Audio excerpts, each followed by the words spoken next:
అందరికీ నమస్కారం.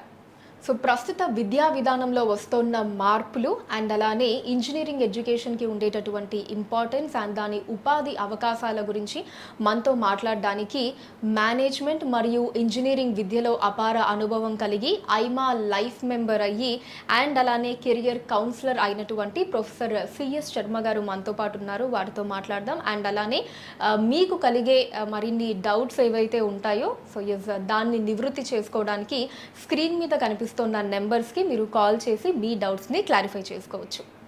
నమస్కారం ప్రొఫెసర్ సిఎస్ శర్మ గారు, ఎలా ఉన్నారు సార్? బాగున్నాను. సో సార్, అసలు ప్రజెంట్ చూసుకుంటే మన రెండు తెలుగు రాష్ట్రాల్లో కూడా ఇంజనీరింగ్ ఎడ్యుకేషన్కి ఉండేటటువంటి క్రేజ్ గురించి నేను సపరేట్గా చెప్పాల్సిన పనే లేదు. సో ఆల్మోస్ట్ ఆల్ అసలు ఇంకా ఇంజనీరింగ్ అనేది ఇంకా ఫస్ట్ ప్లేస్లో ఉంటుంది ఏ స్టూడెంట్కి అయినా ఫస్ట్ సెలెక్ట్ చేసుకోవడానికి. సో స్టూడెంట్స్కి అండ్ అలానే తల్లిదండ్రులకి కూడా ఆ ఇంజనీరింగ్ ఎడ్యుకేషన్ మీద ఇంత క్రేజ్ రావడానికి గల కారణాలు ఏంటని మీరు అనుకుంటున్నారు? అంటే జనరల్గా ఏంటంటే మనకి పర్టికులర్గా అంటే మనం నార్త్ ఇండియాతో పోల్చినప్పుడు మన తెలుగు రాష్ట్రాల్లో ఉన్నది ఏంటంటే స్టూడెంట్ అయితే డాక్టర్ అవ్వాలి లేకపోతే ఇంజనీర్ అవ్వాలి అనేది ఆల్మోస్ట్ చాలా రోజుల నుంచి వస్తున్న నానుడి అది. సో స్టూడెంట్కి ఫస్ట్ నుంచి అది చెప్తూ ఉంటారు, నువ్వు డాక్టర్ అవ్వు లేకపోతే నువ్వు ఇంజనీర్ అవ్వు అని. సో అదొకటి అదా కంటిన్యూ అయిపోతూ ఉంది. దట్టు మీకు ఒక 3-4 ఇయర్స్ బ్యాక్ వరకు కొద్దిగా ఇంజనీరింగ్ క్రేజ్ కూడా బాగా ఎక్కువ ఉంది. ఎందుకంటే ప్లేస్మెంట్స్ అనేవి బాగా ఉన్నాయి విపరీతంగా. ప్రతి చిన్న యావరేజ్ ఫ్యామిలీ నుంచి కూడా ఎవరో ఒకడు సాఫ్ట్వేర్లో సెటిల్ అవ్వడము, అక్కడి నుంచి అదర్ కంట్రీస్లో యుఎస్ మెయిన్ లేకపోతే యూకేనో మ్యాక్సిమం అక్కడికి వెళ్ళిపోవడం, అక్కడికి వెళ్ళి బాగా సెటిల్ అవ్వడం, ఫ్యామిలీ కొద్దిగా అప్లిఫ్ట్ అవుట్ అయితే జరిగింది. ఒక్క మెంబర్ ఎవరన్నా వెళ్తే బయటికి ఆటోమేటిక్గా వాళ్ళ బ్రదర్స్ని వాళ్ళ సిస్టర్స్ని అట్లా తీసుకెళ్ళటం, అట్లా ఐటీలో బాగా సెటిల్ అవ్వడం జరిగింది. దానివల్ల కూడా కొంత క్రేజ్ బాగా పెరిగింది ఐటీ క్రేజ్ వల్ల కూడా ఇంజనీరింగ్ క్రేజ్ బాగా పెరిగింది. సో అది మెయిన్ కారణం. కాకపోతే ఒక్క 2-3 ఇయర్స్ నుంచి మనకు కొంత రెసిషన్ అయితే నడుస్తూ ఉంది పర్టికులర్గా ఐటీ ఫీల్డ్లో. అంటే ఇప్పుడు యూఎస్లో కానీ యూకేలో కానీ బయట అక్కడ యూఎస్లో ఉంటేనే భూమి ఇక్కడ మనకి ప్లేస్మెంట్స్ బాగా ఉంటాయి.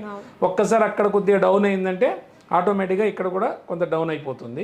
సో దానివల్ల కొంత లే ఆఫ్స్ కానీ ఇవన్నీ బాగున్నాయి, బాగా ఎక్కువ ఉన్నాయి.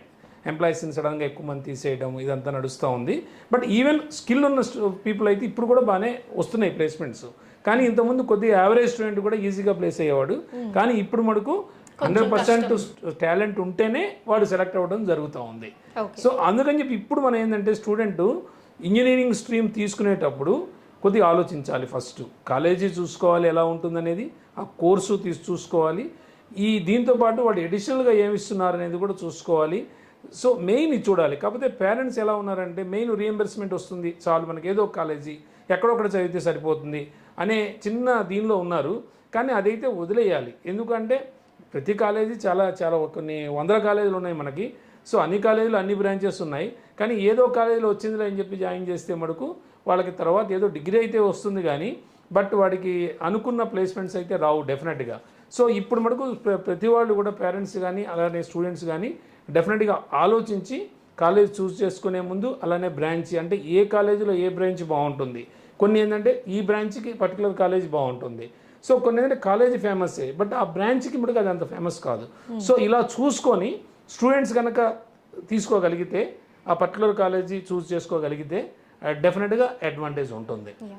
అండ్ సార్, అలానే ఇప్పుడు ఇంజనీరింగ్ ఎడ్యుకేషన్ కంప్లీట్ అయిపోయిన తర్వాత ఎందుకు జాబ్ ఆపర్చునిటీస్ అన్నవి అంతగా రావట్లేదు అంటారు? అంటే మనకు తెలుసున్నదే. ఎందుకంటే ఇంతకుముందు ఏంటంటే పాత రోజుల్లో ఎలా ఉండేదంటే ఇంజనీరింగ్ కాలేజెస్ అనేవి చాలా లిమిటెడ్గా ఉండేవి. ఫస్ట్ మనకు ఉన్న కాలేజెస్ చాలా తక్కువ ఉండేవి. సో ఆ తక్కువ ఉండటం వల్ల వచ్చే స్టూడెంట్స్ కూడా క్రీమే వచ్చేవాళ్ళు. అంటే ఆ కాంపిటేటివ్ ఎగ్జామ్ రాసుకొని ఎంసెట్ ఎగ్జామ్ కానీ లేకపోతే ఇంకో ఎగ్జామ్ కానీ ఏదైనా ఆ ఎగ్జామ్లో వాళ్ళు ఫిల్టర్ చేసుకొని తీసుకునేవాళ్ళు, ఈవెన్ యూనివర్సిటీస్లో కూడా. కానీ ఇప్పుడు పోను ఎలా అయిపోయిందంటే సీట్స్ అనేవి చాలా ఎక్కువ ఉన్నాయి. సో ఆటోమేటిక్ కాలేజీలో సీట్స్ ఫిల్ అవ్వడమే కష్టంగా ఉంది. సో కాలేజెస్ పెరిగిపోయినాయి. పేరెంట్స్ కూడా ఎలా ఉన్నారంటే ఏదో ఒకటి గవర్నమెంట్ ఇచ్చేస్తుంది కదా, మనకి డబ్బులు వచ్చేస్తున్నాయి, సో మనకి ఇబ్బంది లేదు, ముందు వీడికైతే చదువు అయిపోతుంది, డిగ్రీ వచ్చేస్తే చాలు అనేటువంటి దీనిలో ఉన్నారు. కానీ దానివల్ల అయితే మీకు డెఫినెట్గా స్టూడెంట్ అయితే 100% అనుకున్న ప్లేస్మెంట్ అయితే రాదు, డెఫినెట్గా రాదు. అది ఏదో డిగ్రీ అయితే వస్తుంది. డిగ్రీ కోసం అయితే అదే చదవక్కర్లా, మనం ఏదైనా చదవచ్చు, డిస్టెన్స్ అయినా చదువుకోవచ్చు, బీఏ చదవచ్చు, బీకామ్ చదవచ్చు, ఏదైనా చేసుకోవచ్చు. డిగ్రీ డిస్టెన్స్ కూడా ఉంది కాబట్టి అలైన్ చేసుకోవచ్చు. ఆన్లైన్ కోర్సెస్ కూడా ఉన్నాయి, అవి కూడా చేసుకోవచ్చు డిగ్రీ పరంగా అయితే. కానీ క్వాలిటీ అంటే పర్టికులర్ క్వాలిటీ మనకి రావాలి అంటే డెఫినెట్గా we should choose the best college and A branch అయితే స్టూడెంట్కి సూట్ అవుతుందో ఆ బ్రాంచ్ వాడికి ఇప్పిస్తే ఆటోమేటిక్గా వాడు దానిలో రాణించగలుగుతాడు. ఎందుకంటే నేను స్టూడెంట్స్తో మాట్లాడుతున్నప్పుడు చాలామంది ఏం చెప్తారంటే, సార్ మా పేరెంట్కి చాలా ఇష్టం కంప్యూటర్ సైన్స్, నాకు ఇష్టం లేకపోయినా అందులో తోసారు, సో నాది ఇప్పుడు బీటెక్ అయిపోయింది, నేను కూడా కంప్యూటర్ సైన్స్కి వెళ్ళాను సార్, వాళ్ళు ఏదో బలవంతం తోసారు, ఏదో బట్టాపుట్టి మార్కులతో పాస్ అయ్యా నేను అని ఇలాంటి కంప్లైంట్స్ కూడా చెప్తుంటారు. అలాంటిది కాకుండా ఒకవేళ పేరెంట్కి ఇంట్రెస్ట్ ఉన్నా సరే, ఒకవేళ ఇంజనీరింగ్ చేయించాలి కంప్యూటర్ సైన్సే చేయించాలి అనుకుంటే ముందు స్టూడెంట్స్ని మోటివేట్ చేయాలి. సో దానికి ఉన్న అవకాశాలు ఏంటి, నువ్వు ఇలా ఇలా అని చెప్పి వాడికి మొత్తం ఎక్స్ప్లెయిన్ చేసి మోటివేట్ చేసి అప్పుడు ఆ బ్రాంచ్ ఇప్పించి జాయిన్ చేస్తే వాడు 100% నెక్స్ట్ పేరెంట్ని బ్లేమ్ చేసే అవకాశం ఉండదు. సో అది మటుకు డెఫినెట్గా కేర్ తీసుకోవాలి. అలాంటి వాళ్ళు చెప్పలేని పరిస్థితుల్లో మాలాంటి వాళ్ళ దగ్గరికి వస్తే డెఫినెట్గా మనం వాడిని మోటివేట్ చేసి ఇది నువ్వు ఎక్కడ సెట్ అవ్వాలి, నువ్వు ఎక్కడ ఇంప్రూవ్ అవ్వాలి అవన్నీ మనం చెప్పి వాళ్ళకి డెఫినెట్గా పాజిటివ్గా వాడిని థింక్ చేసేట్టు మేము చేయగలుగుతాం. అండ్ సార్ ఇంజనీరింగ్ కోర్స్ తోటి జాబ్ ప్లేస్మెంట్స్ రావాలి అంటే అటు స్టూడెంట్స్ కావచ్చు పేరెంట్స్ కావచ్చు తీసుకోవాల్సిన జాగ్రత్తలు ఏంటి? అంటే ఇప్పుడు మనం చెప్తున్నది అదే యాక్చువల్గా. ఎందుకంటే ఇప్పుడు ఈ ఇంజనీరింగ్ కాలేజెస్ అనేవి ఇంకా మూస పద్ధతిలోనే నడుస్తున్నాయి చాలా కాలేజీలు. అంటే యూనివర్సిటీ ఏ సిలబస్ ఇస్తే ఆ సిలబస్సే చెప్పాలి వాళ్ళకి, ఇంకా అంతమించి వాళ్ళు దాటలేరు. సో ఆ ఎగ్జామ్స్ ఎప్పుడు ఉంటాయో తెలియదు, ఒక్కోసారి సడన్గా పోస్ట్పోన్ అవుతూ ఉంటాయి, మళ్ళీ మిడ్ ఎగ్జామ్స్ అని మెయిన్ ఎగ్జామ్స్ అని వీటితోనే సరిపోతూ ఉంటుంది, ఆ థియరీ బేసే నడుస్తూ ఉన్నాయి. సో వీటికి అడిషనల్గా స్కిల్స్ ఏం కావాలి, ఇండస్ట్రీలో ఏముంది అంటే ఇండస్ట్రీ ఓరియంటెడ్ కెరికులం అనేది రావట్లా. అది మెయిన్ డ్రాబ్యాక్. అంటే స్టూడెంట్ జనరల్గా మన ఎడ్యుకేషన్లోనే గ్యాప్ ఉంది. There is a huge gap between industry and education. అంటే మన సిస్టంలోనే ఆ ఇండస్ట్రీకి ఎడ్యుకేషన్ గ్యాప్ ఉంది. ఆ గ్యాప్ని మినిమైజ్ చేయడానికి ఏమి తీసుకోవాలి అనేటువంటివి కూడా యూనివర్సిటీస్ అంతా వాటి మీద ఫోకస్ పెట్టట్లా. సో కొన్ని ప్రైవేట్ యూనివర్సిటీస్ అయితే వీళ్ళైతే ఏం చేస్తున్నారంటే అంత కెరికులం అంతా వాళ్ళ చేతిలోనే ఉంటుంది కాబట్టి ఆటోమేటిక్గా వీళ్ళు దాన్ని సెట్ చేసుకొని దానికి అడిషనల్గా ఏం స్కిల్స్ కావాలి స్టూడెంట్కి, ఎలాంటి సర్టిఫికేషన్స్ ఇస్తే స్టూడెంట్కి రిప్లేస్మెంట్ వస్తుంది. సో వీళ్ళు ఆల్రెడీ ముందు ఇండస్ట్రీతో అప్రోచ్ అయ్యి, అంటే కొన్ని టాప్ ఐటీ ఇండస్ట్రీస్ కానీ అదర్ మ్యానుఫ్యాక్చరింగ్ ఇండస్ట్రీస్ కానీ ఇవన్నీ ఉన్నాయి కాబట్టి సో డెఫినెట్గా వాళ్ళతో అప్రోచ్ అయ్యి ఏ రకమైన సిలబస్ పెడితే బాగుంటుంది, ఓకే బీటెక్ సర్టిఫికేట్ అయితే వస్తుంది, ఎలాంగ్ విత్ సర్టిఫికేట్ ఏమి మేము ఇమ్మంటారని వాళ్ళతో ముందు అప్రోచ్ అయ్యి సో ఆ రకమైనటువంటి సిలబస్ని వీడు యాడ్ చేస్తున్నారు ఈ థియరీతో పాటుగా. సో దానివల్ల ఏంటంటే స్టూడెంట్కి ఉపాధి అవకాశాలు అయితే మెండుగా ఉంటాయి. ఎందుకంటే అది వాడు రేపు నెక్స్ట్ వాడు ఆ పర్టికులర్ ఐటీ రంగానికో లేకపోతే ఇంకొక దానికో వెళ్ళినప్పుడు డెఫినెట్గా వాడు అంత ఎక్కువ ట్రైనింగ్ ఇవ్వాల్సిన అవసరం అయితే ఉండదు. డెఫినెట్గా వాడికి ఆల్రెడీ కొంత స్కిల్స్ అయితే ఉంటాయి కాబట్టి ఆటోమేటిక్గా అడాప్ట్ అయిపోతాడు ఆ సిస్టమ్కి. అవేమీ లేకపోతే మళ్ళీ కంపెనీ ట్రైనింగ్ ఇచ్చి నెలల తరబడి వీడు అప్డేట్ అవ్వక సో ఇంత అయితే కంపెనీస్ కూడా రిస్క్ తీసుకోవాలని అనుకోవట్లా, అంటే రెడీగా ఉండాలనుకుంటున్నాయి కంపెనీస్. సో అందుకని డెఫినెట్గా ఇలాంటి కాలేజెస్ ఇలాంటివి చూసుకుంటేనే చాలా బాగుంటుంది. ఇంకోటి ఏంటంటే లొకేషన్ కూడా ఇంపార్టెంటే. ఎందుకంటే ఇంజనీరింగ్ ఒక కాలేజ్ చూస్ చేసుకున్నాడు, మన లొకేషన్ కూడా ఇంపార్టెంటే. ఎందుకంటే ఎక్కడైతే ఐటీ కంపెనీస్ బాగా ఉంటాయి సో అలాంటి చోట వెళ్తే ఏంటంటే వాళ్ళకి రేపు ఇంటర్న్షిప్స్ బాగా వస్తాయి ఈజీగా. సో ఫ్యాకల్టీ కూడా కొంత ఇండస్ట్రీ ఫ్యాకల్టీని అనుసంధానం చేయొచ్చు.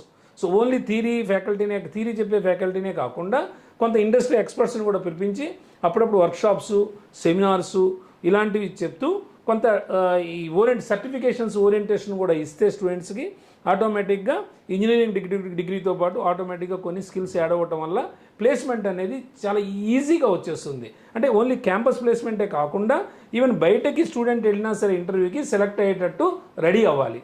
అప్పుడు చాలా కాన్ఫిడెంట్గా ఉంటారు student. Okay sir inter course complete అయిపోయిన తర్వాత ఇంజనీరింగ్కి వెళ్ళే ముందు ఎటువంటి కోర్స్ చేస్తే వాళ్ళకి ఒక మంచి ఫౌండేషన్ అన్నది ఏర్పడుతుంది, వాళ్ళ ఎడ్యుకేషన్ నెక్స్ట్ ఆ ఇంజనీరింగ్ ఎడ్యుకేషన్కి మంచిగా ఉంటుంది? ఇది కూడా చాలా మంచి క్వశ్చన్. ఎందుకంటే ఇప్పుడు ఒక స్ట్రీమ్ మనం తీసుకుందాం అనుకున్నప్పుడు స్టూడెంట్స్ ఏం చేయాలంటే డెఫినెట్గా దాన్ని కొంత ఫౌండేషన్ అనేది ముందు మనం ప్రిపేర్ అయ్యి వెళ్ళాలి. సో వీళ్ళు ఇంటర్మీడియట్ అయిన తర్వాత సరే ఎంసెట్ ఎగ్జాము లేకపోతే జేఈఈ ఇవన్నీ ఉంటున్నాయి ఎగ్జామ్స్. సో స్టూడెంట్స్ కూడా బిజీగా ఉంటున్నారు.